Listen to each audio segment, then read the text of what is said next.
Boom, here we go. We are recorded. You cannot say or do anything that won't be deleted.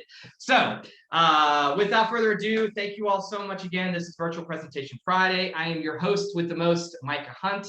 And for those of you that are just joining us, maybe for the first time, we do these every week with CEU credits. It's a free hour of nationally accredited CEUs, thanks to Vala, Julie Moore, who is on the call as well, helping take attendance for me.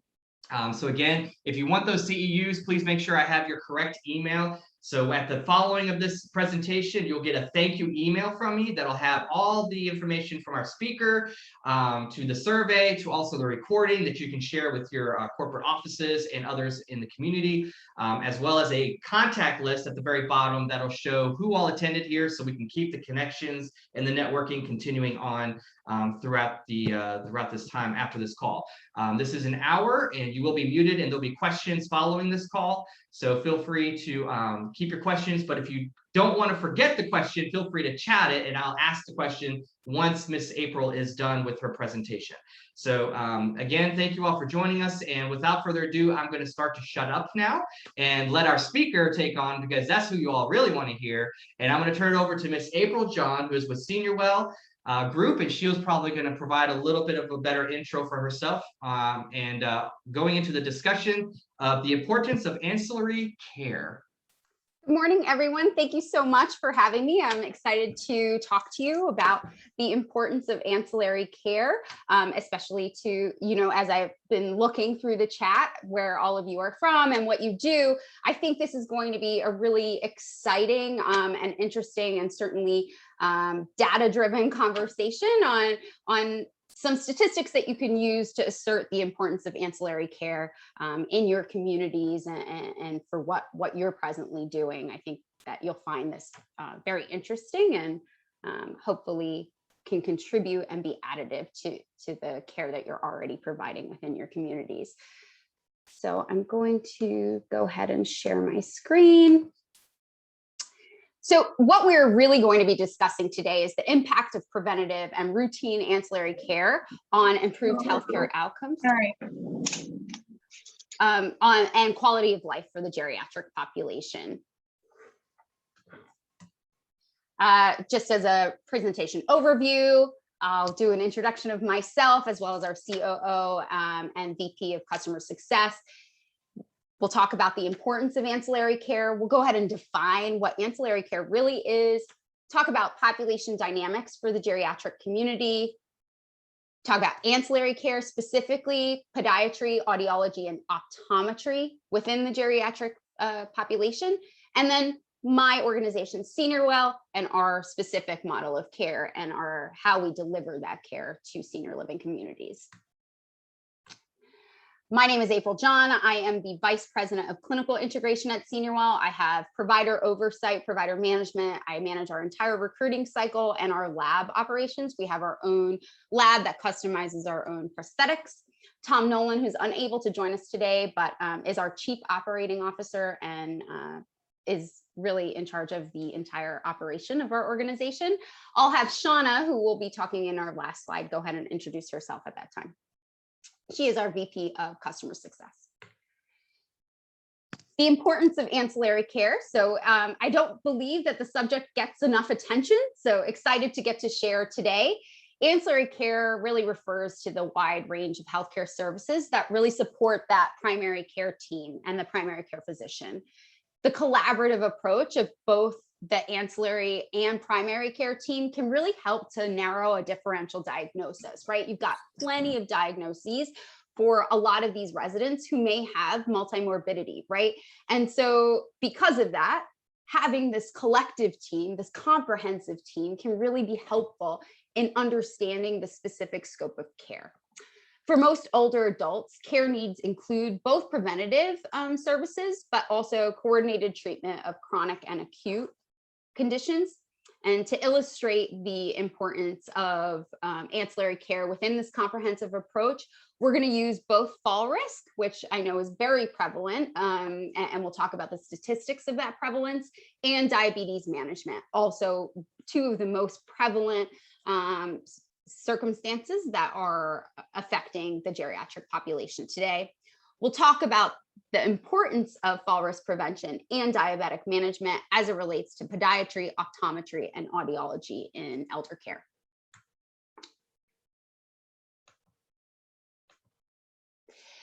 I'd like to start off the conversation with an anecdote. So this is taken from a SeniorWell case on July 8th, right after the beginnings of the pandemic. Director of nursing at one of our communities contacted us, our customer service team. The community was locked down because of an incidence of COVID within their community, but they had a resident who had blurry vision and had difficulty reading for about 1 week. We were able to set up a telemedicine visit as we implemented telehealth to provide another avenue and access to care. I'm sure a lot of you are aware of the venture of telemedicine and how prevalent it has become during this time. Dr. Lieber, who is a SeniorWell optometrist, was able to conduct that telemedicine visit for the resident, and assess her chief complaint, which was blurry vision. On the right-hand side of my screen, I have the possible differentials for blurry vision, right? All of the possible outcomes, and maybe not even all of them, right? The majority of the most common outcomes for what could be a chief complaint of blurry vision, I'm sorry. Dr. Lieber had a thorough discussion with a resident by means of virtual visit, and on virtual visual examination of the visible aspects of the eye, he concluded that everything looked pretty normal. On examination of visual acuity, and he used a pocket visual acuity card through the computer with corrective lenses, it wasn't her vision wasn't the best, but what he noticed most was that she was really having a lot of difficulty with word recognition. She couldn't read any of the words that he was putting up on the screen with a card. Dr. Lieber further pressed that resident about her recent past, and in doing so, she articulated that she had had a stroke about 2 months prior, but she wasn't aware, nor had anybody else noticed any residual deficit of that stroke. Dr. Lieber was then able to diagnose what it was possible ischemic optic neuropathy, right? She wasn't getting enough blood flow to the optic nerve. And so that then led to some aphasia and some optic neuropathy. Quickly, with the help of the coordinator at the nursing home, he was able to get her back to her neurologist very quickly for further evaluation and management. So in this evolving list of diagnostic considerations, right, a systematic approach with evidence-based logic will really be helpful in evaluating and managing patients. Another set of eyes in this circumstance were certainly necessary in this aging population with multiple comorbidities to really narrow the scope of that differential diagnosis.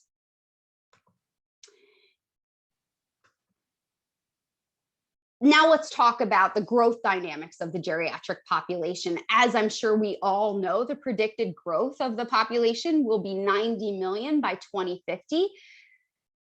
2050 is a little bit away and gives us an opportunity to prepare for what I believe is already going to be some challenges. And I think that we're already seeing those challenges, right? We're seeing the shortfalls of the geriatric workforce, and it's becoming a little bit more difficult to provide care to this specific community because of those shortfalls.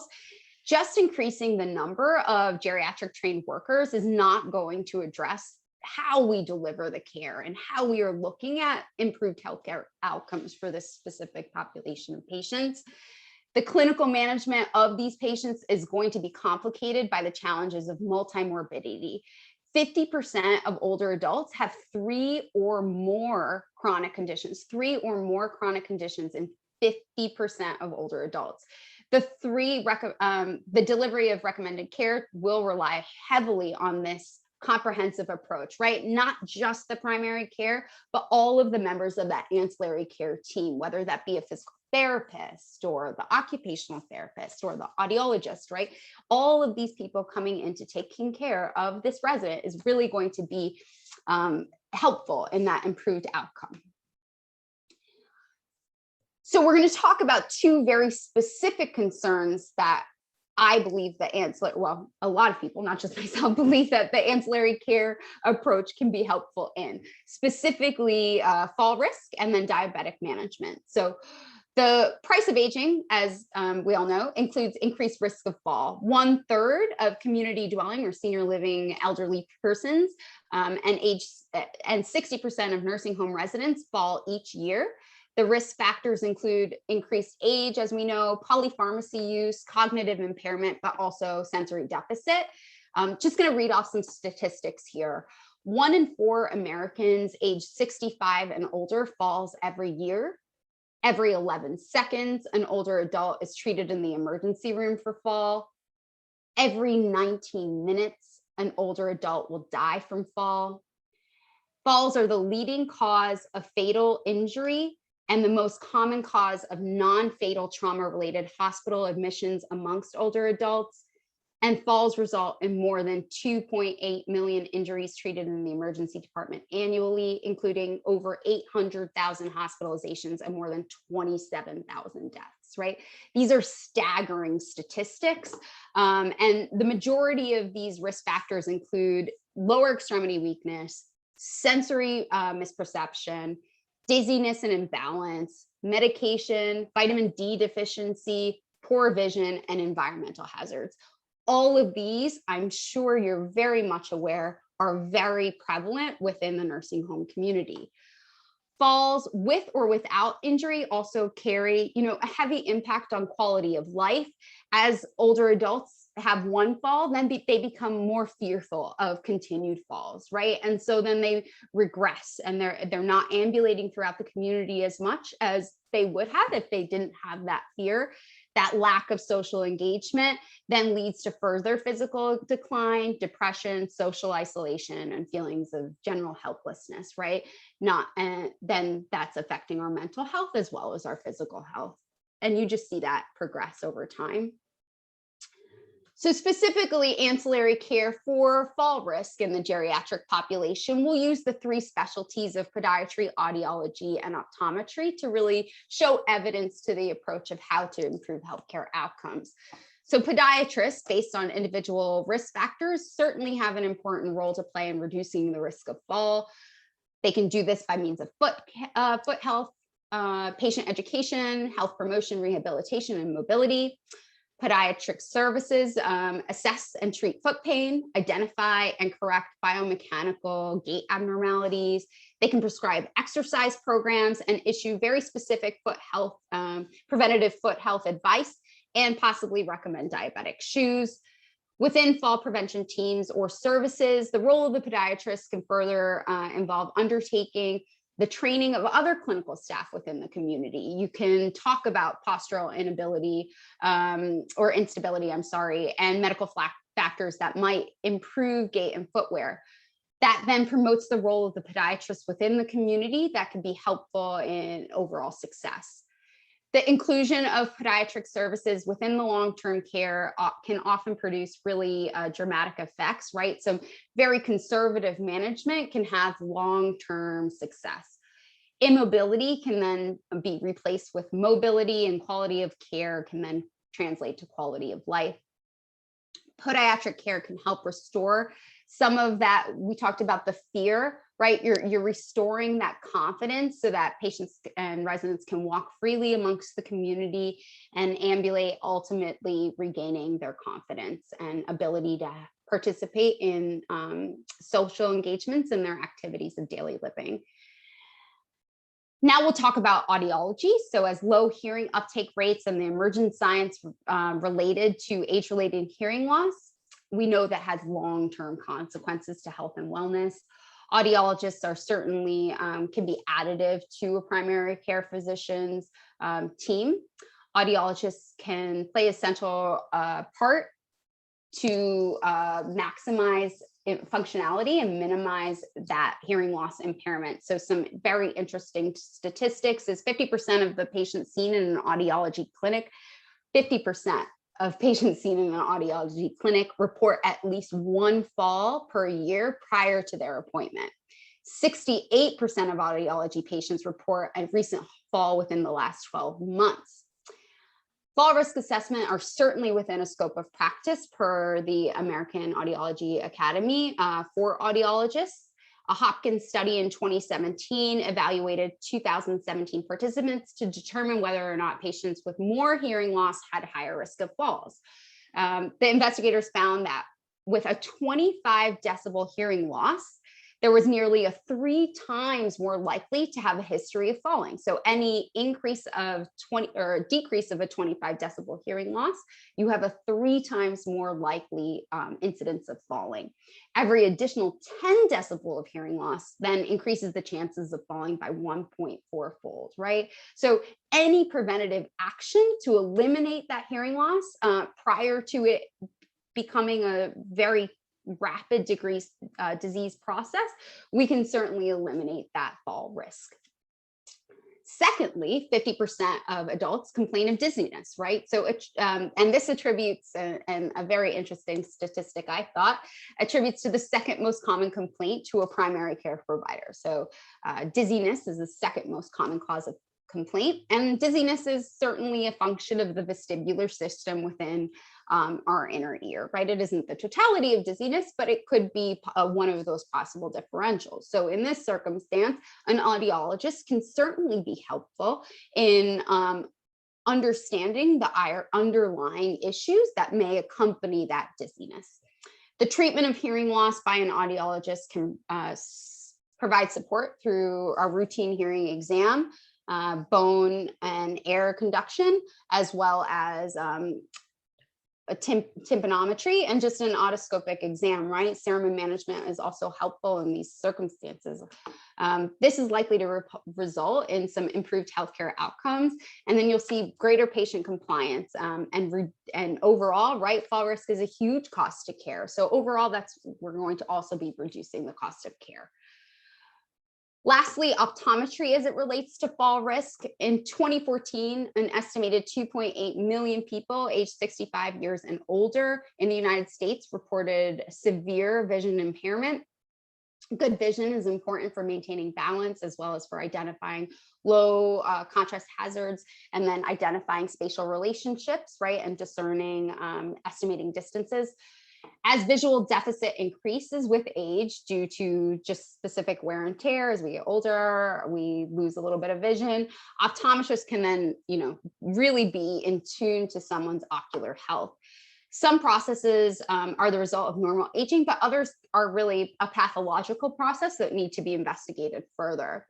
The high prevalence of falls among older people with severe vision impairment suggests the need for fall risk prevention, right? And intervention that specifically target the impairment. So the CDC and the CDC recommends that older adults have their eyes examined by an eye doctor annually to help decrease the likelihood of fall. The American Optometric Guidelines recommend eye exams every year after the age of 60, and the American Academy of Ophthalmology Guidelines recommend eye exams every 1 to 2 years, even in the absence of symptoms. This next slide here is going to walk us through what it might be like for a patient with very specific disease processes. I'm going to play the slide and then walk you through what it might be like in very, very specific disease processes. So let's see if this works. Okay, so this is normal vision, right? You've got no disease process. This is what it would be like for anyone with correct vision here. As we move on here, we see a little bit of a yellow tinge to the screen, right? It's really impeding your visual of depth perception, I think, when you're looking at this slide. This is called xanthopsia. It can happen with digoxin as a side effect. Also, patients who may have some jaundice would see this type of blurry vision, blurry yellow vision. As we continue, we see this cloudiness to the lens. This is what it would be like for a resident that might have some progressive cataracts as they were to walk down the stairs. Here you can see how this would be absolute nightmare in terms of trying to walk downstairs and how this would increase the risk of fall. And then lastly, Here we have some glaucoma, right, where you see that cloudiness in the center and then the obstruction of the view on the peripheral for this visual field. So we've looked at 3 disease processes in this slide that certainly affect fall risk, not just walking down the stairs, but getting out of bed would be difficult and even looking at this. So ocular conditions like this decrease the ability to see potential obstacles. Certainly a routine comprehensive eye exam provided by an optometrist can diagnose these types of vision conditions as well as many others, so that preventative action can really be taken prior to an accident occurring. Optometrists can provide a critical path to reaching patients. They can evaluate, diagnose, and treat patients and their eye health. They can also educate, especially when they're in the environment, right? They can see what could be those obstacles for someone who might have this disease and present some sort of education and advice as to how to overcome those things. Most importantly, they can emphasize the necessity of regular eye exams to be preventative so that we can account for these things and lessen the impairment. Lastly, I'd like to talk about ancillary care in diabetes management. So the number of older adults with diabetes is increasing in the United States and worldwide due to increased lifespan and increased prevalence of diabetes within the geriatric population. 1/3 of the US population over the age of 65 years old has diabetes, with a projection of a 2-fold increase in prevalence for those 65 to 74 and a 4-fold increase in prevalence for those over the age of 75. And that's all by the year of 2025. The American Geriatric Society identifies very specific syndromes that we need to be aware of that will increase risk in residents. So one is polypharmacy use, depression, cognitive impairment, urinary incontinence. We talked about falls and vision impairment. And so according to the AGS, care of the elderly diabetic patients should be included in heightened screening and treatment of these symptoms. The elderly population with diabetes has a very high rate also of vascular complications, right? So in addition to glycemic control, the AGS, as well as the American Diabetes Association treatment guidelines, they also address screening for vascular complications to optimize outcomes. One of these screenings is a retinal exam. And that retinal exam is recommended at diagnosis, but then also every year in high-risk patients. This latter group includes elderly diabetic patients with symptomatic eye changes. So if you've got those symptoms and you're presenting with symptoms, you should have a retinal exam. Retinopathy, glaucoma, cataracts, glaucoma and cataracts, which we visualized earlier, A1C greater than 8%, and type 1 diabetes and blood pressure over goal, right? So Lee Sanders, who was the former president of education of the American Diabetic Association, is a podiatrist. And he states that there's an increased risk, as I'm sure many of you on the call know, for foot ulcers in this very particular population with the underlying diagnosis of diabetes, right? There's an increased risk of foot ulcers and amputations in people who have diabetes for 10 years or longer, that are male, have poor glucose control, or who have cardiovascular, retinal, or renal complications. Because of this heightened risk, he further states that podiatrists should be particularly vigilant when they see patients who have peripheral neuropathy with loss of that protective sensation, right? You don't even know that you've injured yourself because you certainly can't feel it.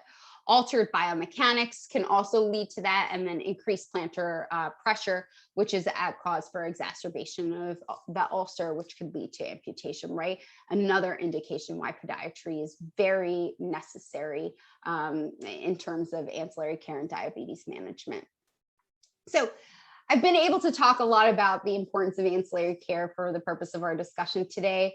I hope I've been able to present some really great facts to you as to why this preventative and routine care is really important when we talk about ancillary care, and specifically as it relates to these specialties alone.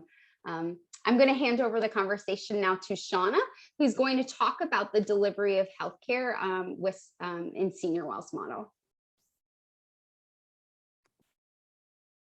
Go ahead, Shauna. Oh, okay, great. Good morning, everybody. Thank you, April.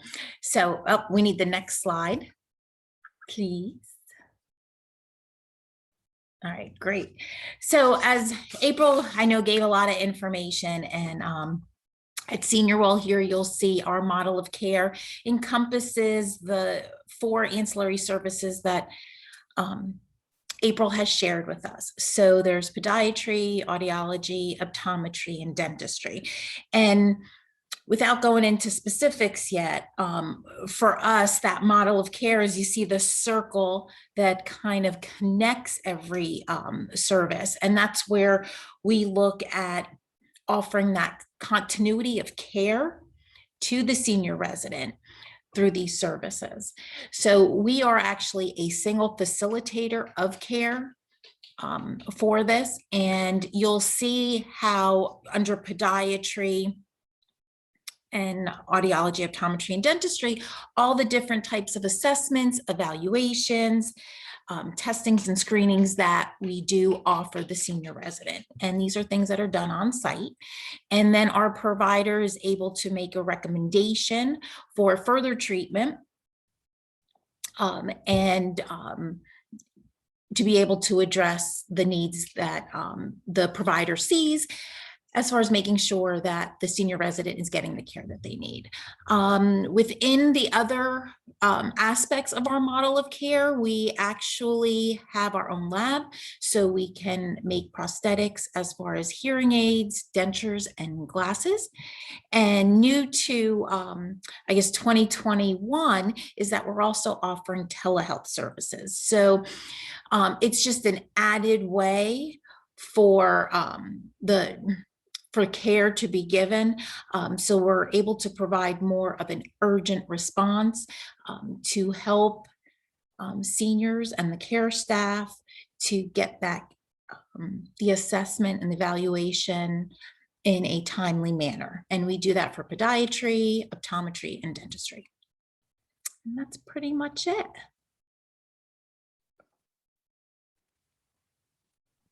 Sorry, I was trying to get unmuted. That's okay. This was great information. I appreciate, it was a lot of information, I will say that, but it's needed.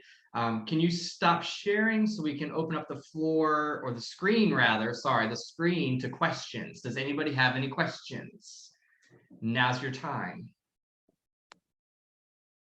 Oh, come on, everybody. Don't be shy. Don't hold back. I might call out some people that I know have questions, because they typically always have questions. Don't make me do that, because I'll embarrass you. I have a question. Oh, good. Who? Hi, April. Hi, Shauna. Thank you both for the really, really great information. I have a question for you about identifying hearing loss. So a lot of older adults that I have worked with, even when I'm yelling, ma'am, and going through a screening, there's still a certain level of denial of, oh no, I can hear everything just fine. I don't need to see an audiologist. Sure. Are there any sort of like warning signs or coaching tips that I could give clients of like, hey, if X, Y, and Z is going on, let's go to an audiologist? Or is there like an age where we start recommending, or any tips? Yeah, so sure. So with audiology, the one thing you need for audiology that is different than our other ancillary specialties in that way is that you definitely do need a primary care referral for an audiology visit, right? So some things to look out for. If you notice that they can't hear the television, right? And that television is up at as loud as possible, or if that you've got to repeat yourself multiple times. These are the very specific questions that are found on the audiology order that a primary care physician would need to sign off on in order to provide that type of audiology exam. But if these are the things that you're seeing, I would touch base with the primary care provider or the medical director in your specific community to get that referral, so that we're able to address that earlier than later, right? From a preventative standpoint. Does that answer the question, Eve? Awesome. Yeah, that's very helpful. Thank you. Thanks for the question. Anybody else have a question? You got April here. I see some people still looking around going, do I ask this question or do I not? So feel free to ask the question away. Speaking of audiologists, we do have some other companies on here that assist with the phones. Do you all have any questions as well in regards to audiology, since that was brought up? No. Or to even open up for discussion, what are some of the challenges that you're seeing in your communities that, you believe that ancillary care can solve for? Especially visual, because I mean, how do you, because like same situation as audiology, how do you talk to somebody that you're seeing is kind of always not walking the straight line, or they're always holding on to something because they don't want to fall over because their vision's getting bad? What are some signs of that? And also, how do you address it? Because obviously, like Eve alluded to, seniors are always, like we all are, especially us men. I'll just call us men out. We don't want to say everything's wrong or there is something wrong. So if someone coming up to us and say, we're holding on to something, how do you address and talk to them about, hey, are you having some problems with your eyesight? Like, how do you have that conversation? Yeah, see, right. This is exactly the point we're trying to make, that it might not be right. It could be your eyes. It could be your hearing. It could be, the early stages of an ulcer at the bottom of your foot, or a hangnail or something that's affecting how you ambulate, right? All of these things really need to be evaluated in a very comprehensive approach in order to understand specifically what the underlying problem is.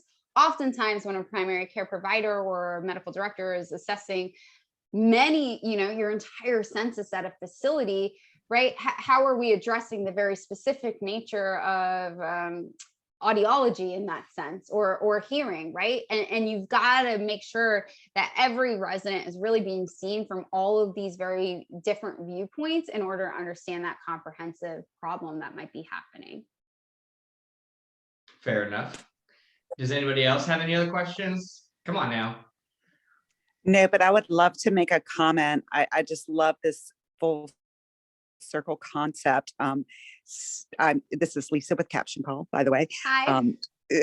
Dealing with people in the deaf and hard of hearing community, that is the audiology aspect is usually the one thing that's put on the back burner because they don't realize they have that issue. That's that Sure. silent, painless thing. So what you guys do, incorporating, all of the senses together, is just beautiful. And I try to stress that anytime I'm speaking with someone, but I've learned so much today, and I do appreciate you being here. Oh, thanks so much, Lisa. I appreciate the comment. And compliment, it sounds like. Yeah. Does anybody else have any other questions? I know it's Friday and we might let you guys out early. I mean, even if we can make it to 11:45, that'd be amazing. But if not, it's totally fine. If everybody does not have any other questions or at all. Does anybody have anything they would like to add, or any issues? Yep, Cheryl. I might have missed this, and I was aware of SeniorWell before because I talked to Shauna, but I forget, are you serving all levels of care or mostly assisted? Assisted, independent, and skilled. Oh, you are serving skilled too, okay. Yes. Mm-hmm. Our servicers are targeted towards skilled and rehab. Boy, we're just having a heck of a time trying to get people to talk to us during this time of COVID. Yeah. Vaccinations, and now we're in the fourth wave, and gosh. No, I can understand, and kudos to everyone here. I'm sure it's been a very challenging year for all of you, and we certainly can appreciate all of the hard work that you've done. But please, certainly, if you'd like to have a conversation, Cheryl, please reach out to Shauna. She can certainly be assistive in that way. Okay, thanks. Mm-hmm. Anybody else?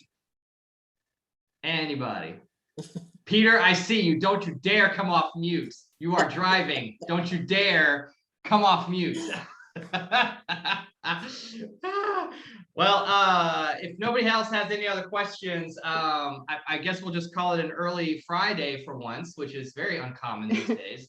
But I will let you go. I'm going to come off mute, and sometimes that allows people to